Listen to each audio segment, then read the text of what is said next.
Kwame Brown has been the butt of a lot of jokes for 20 years, essentially, because he wasn't able to live up to the Bullies, number one man. draft pick potential.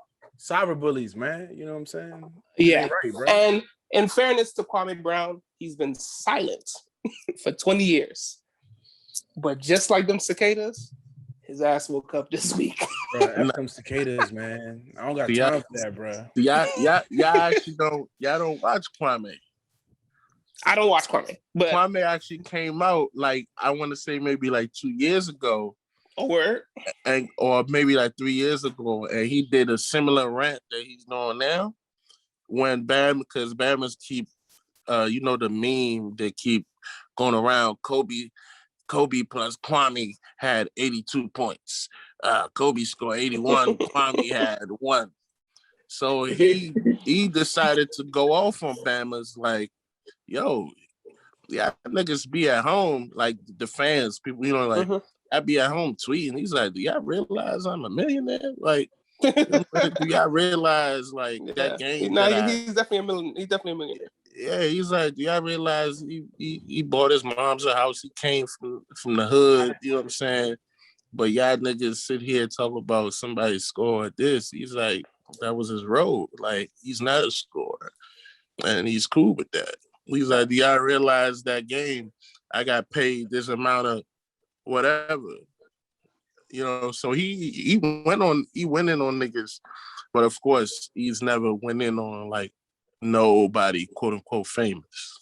Okay, yeah. So that's context. Now, of course, like we said, he's been the butt of the joke because, as for those who watch sports, you know that the first round draft pick or being the first person drafted in any sport is a big deal.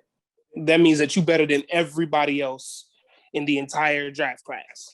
And sadly, his stats didn't match up to the expectation. Now, a lot of people attribute that to Michael Jordan being extremely harsh on him because Jordan was on the Lakers at that time, and Jordan's nature and Jordan's nature towards individuals, as Jordan's toxic. He's a toxic teammate. That's call it what it is. Let's call it what it is, man. Let's not dance around it, bro. Yes, Jordan was harsh. In real life, we can say that. But in the sports culture, it's borderline. Femi, though, I mean, as we look back more and more at Jordan, not to derail the topic, because I know we're going to talk about King Kwame, you know what I'm saying? Derek Fisher got your keys to your truck. The point is... He said, send some gas money.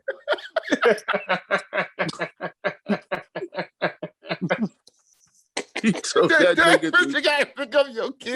nigga to send Derek Fisher some gas money to go pick up his kids. I love Kwame Brown too much, bro. Like, this is old school smoke. My man hit him with the 90s R&B.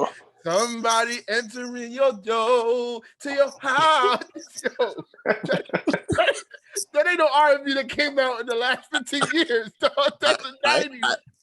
I didn't know Kwame could hold a note, man. Yo, but I'm just saying on Jordan, there's just this funny subtext of The Last Dance of, you know, a lot of other people saying, yeah, this was the greatness, but you know, we had a lot of issues with him as a teammate. Horace Grant stepped up. Scottie Pippen got mad at him. We saw the issue, Isaiah Thomas, Dream Team stuff. Who say Scott Burrell.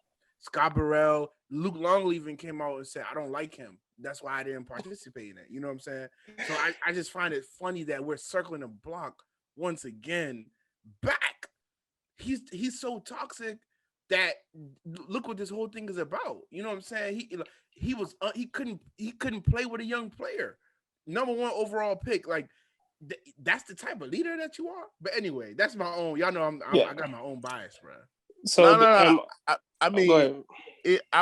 I agree because I've talked about it, you know, in that chat. Like, it's one thing if that thing actually motivated that player, you know what I'm saying? But if if it's not working, then it's like, at what point do you chill? Yeah. You know what I'm saying? And what made this even worse than Chicago is Michael Jordan was also the GM of the Wizards. Yep. So he was the nigga that was in charge of drafting, trading, releasing, signing. So he was literally like his boss on top of already being MJ. You know what I'm saying? So it's like, yo, you can't say nothing back to him, pretty much. Essentially. And on top of that, I wanted to add that at the time that Jordan was on the Wizards, Kwame was drafted out of high school, like we stated. Yeah, he was only 17, bro. Like he Mm-hmm. hasn't even developed and Jordan everything. Jordan was like 39. 38. What type of greatness is 39. This is your hero? How do y'all think? Look at how Magic even was encouraging Lonzo Ball, who's a bum. You know what I'm saying? Like, you feel what I'm saying, bro? Like, yo, I mean, Magic didn't play with Lonzo Ball. You right though, but Abe Poland fired. They said he fired Jordan. Yeah, like, I don't like the way you talk. You deal with your team. I don't like the way you talk down on people, yo. I'm the boss. Enough is enough, you know. And honestly, Jordan should be mad at himself because you're the one that's putting the team together. Then, so like, you know, and Gilbert Arenas came out to say it many times on his podcast that's why Abe Poland was eager to cut him whatever check, because he was like, yo, the Jordan era was so bad. We need new, fresh, exciting young players to come help people like forget that, for them to realize, we turning the chapter. And that's what Gilbert represented. You know, of course, and they shipped Jerry Stackhouse out too, not too long after.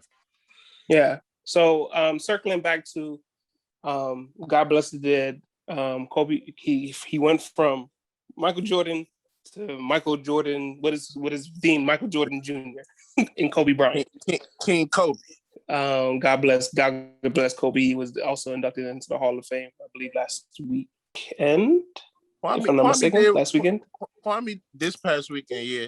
Kwame did okay for the Lakers, though. He did okay with the Lakers, and I think even though Kobe is known to be harsh, I don't think I've ever heard stories like the Jordan stories of Kwame and Kobe. You know what I'm saying? Like you seen Kobe and Jeremy Lin and all the super younger guys after, I think, when he tore his rotator cuff that season when he was cussing out everybody. But there isn't too many stories of the stories, but I mean, it's not that bad as compared to what happened with him and Jordan. But anyways, bringing everything full circle, it gets to a point, and I think it was him too. He was just like, yo, I don't bother nobody.